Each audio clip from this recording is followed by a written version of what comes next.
Dans ces caisses, il y a des canards colverts qui vont être lâchés pour un concours de chiens de chasse dans quelques minutes ici, je vous explique. Ces canards viennent d'un élevage pour la chasse. Les organisateurs ont déposé les caisses au bord d'un étang en attendant l'arrivée des participants. Les participants sont des propriétaires de chiens venus de toute la France et même de l'étranger. Les chiens sont des labradors et autres retrievers. Je vais m'éclipser parce que les chasseurs vont revenir. Une organisatrice sort un canard d'une caisse et le tend à son collègue qui le prend par le cou puis par la tête pour le lancer.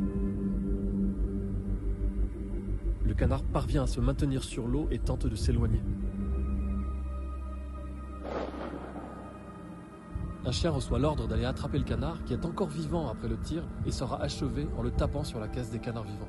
Ensuite, le chasseur casse les ailes d'un autre canard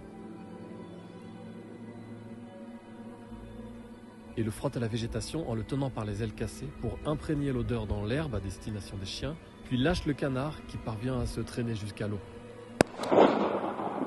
Le tir n'a pas tué le canard.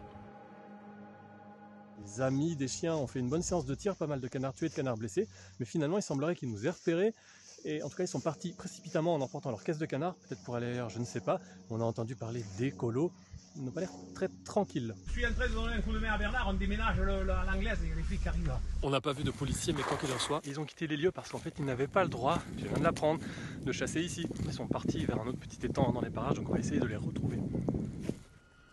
On les a retrouvés, ce canard tiré par un chasseur bouge encore pendant plusieurs minutes. Les chasseurs tirent ensuite sur des faisans. La veille sur un autre site, ils avaient aussi fait rapporter aux chiens des faisans achevés à coups de bâton parce que les tirs les blessent sans les tuer. Les organisateurs de tout ça, c'est le Retriever Club de France, un club qui annonce être soutenu par la marque Royal Canin. L'organisateur local nous explique qui sont les participants. 9 fois sur 10, c'est des gens qui vendent des chiens et qui ont une grille de cotation. Plus votre chien a de points à la grille de cotation, mieux vous le vendez, quoi. Voilà, massacrer des oiseaux pour entraîner des chiens, est-ce bien acceptable? Je pense qu'il faut interdire ce genre d'utilisation de cibles vivantes.